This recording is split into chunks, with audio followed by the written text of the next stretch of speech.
Hello, welcome to 18th Century Cooking. My name is Ryan Kerr. Today I'm really excited to cook this dish that I think most people out there will be familiar with in one way or another. Thank you for joining me today as we savor the flavors and the aromas of the 18th century.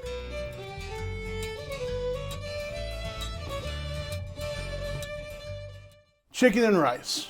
We've all had it. We know the flavor profiles, whether it is just a rice dish with bits of chicken in there, or it's a soup, or it's a casserole that your grandma makes that's covered with cheese and has cream of chicken or cream of celery or mushroom soup in it, something like that. It doesn't matter.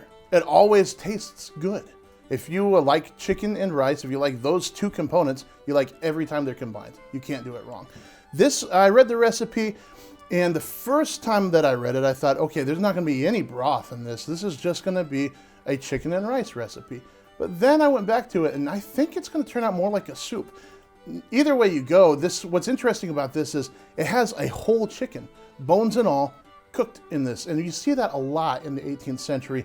We think of things like chicken pot pie or something like that, and we debone everything before we put it in. But they didn't do that a lot in the 18th century. So it's always kind of interesting to see something that we love to eat and we know in a modern sense, and how it's always a little bit different when you go back and look into historical cookbooks. I'm excited to see what this turns out to be.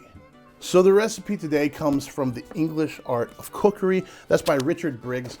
I hadn't really gone into this recipe book a whole lot, so I dove into it a couple weeks ago, maybe last week, and there's just a lot of really great stuff in here. I'm always drawn to recipes that seem familiar in some way. I like that a lot, and I like to find stuff that I grew up eating or that I made for my kids when they were younger and trace that back and see what that looked like in historical context. So this recipe is called fowl with rice. Truss a fowl as for boiling.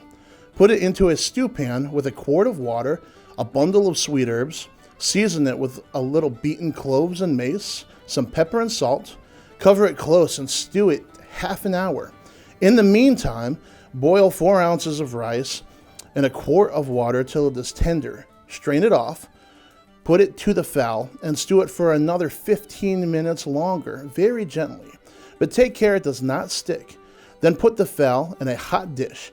Take out the sweet herbs and put the rice and sauce over it. You may use gravy instead of water if you want it rich. Today we're going to go with water. I want to see what this will taste like at its bare bones. We're not gonna do a whole lot of interesting. It's gonna be spiced with salt, pepper, mace, and clove. I've got a bundle of sweet herbs here. We're gonna throw that in as it cooks. It's a very simple recipe. Anybody can try it at home, and I can't wait to see what it turns out like. Okay, so first things first, the recipe starts out by telling us to truss this as if to boil. We're not actually going to boil it, we're stewing it. We're not gonna be putting this down into a big deep pot of boiling water where it would be difficult to get it out when it's finished.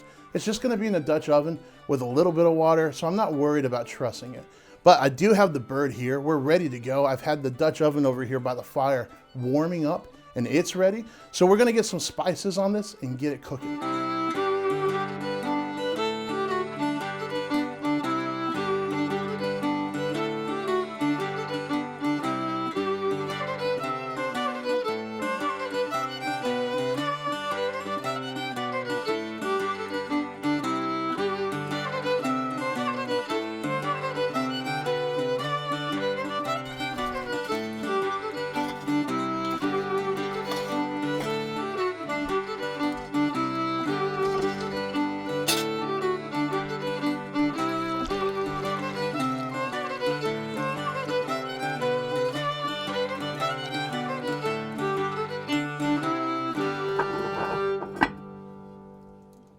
Our chicken is looking fantastic. It's stewing over here in the water with the herbs and all the spices.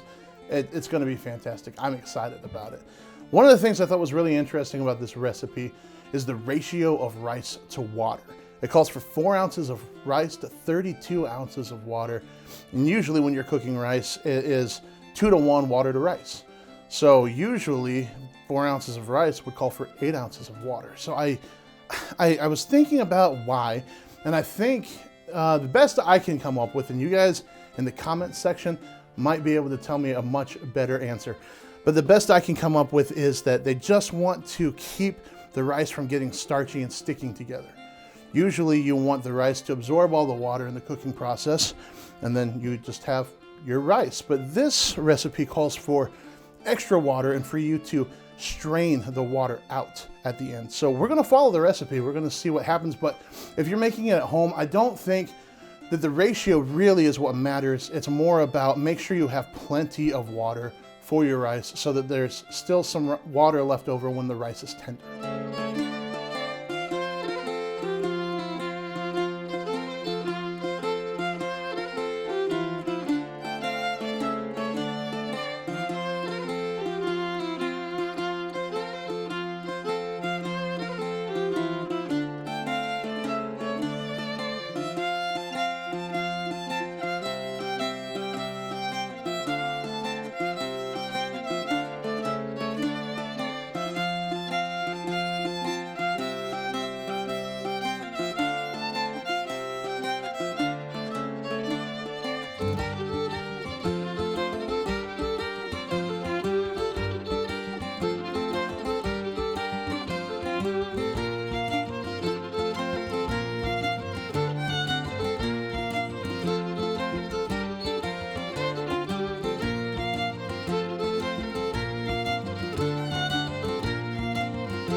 It is finished.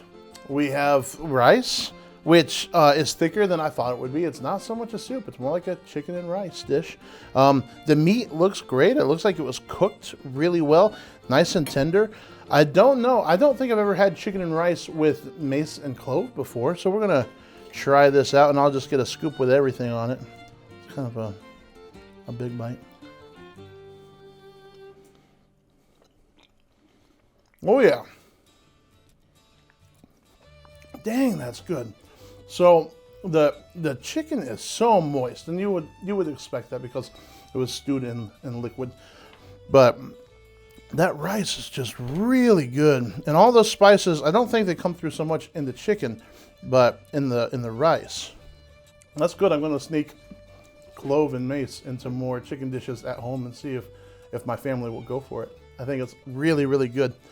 What I learned from this is that, I don't know, that aside from the fact that the whole bird went in, bones and all, this tastes like a chicken and rice dish that I would make.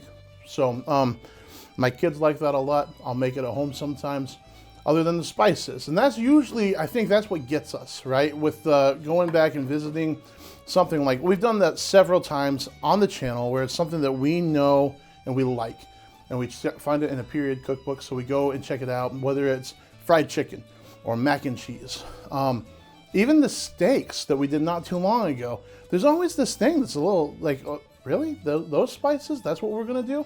And that's kind of how I've reacted to this as well. I really like it though. It's really good. I have a show on Townsends Plus called Unpacking the Pantry, and in that show, one of the things that I really like to focus on is taking recipes and making them more approachable for your modern kitchen. This is a perfect example of that.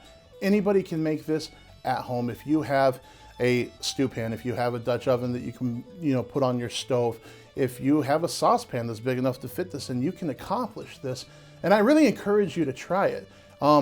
There's something that's special about experiencing history through this way. There's something about the combinations of spices and the things that they do that we just don't do anymore, and that makes it fun. And it's fun for the whole family, so give it a try.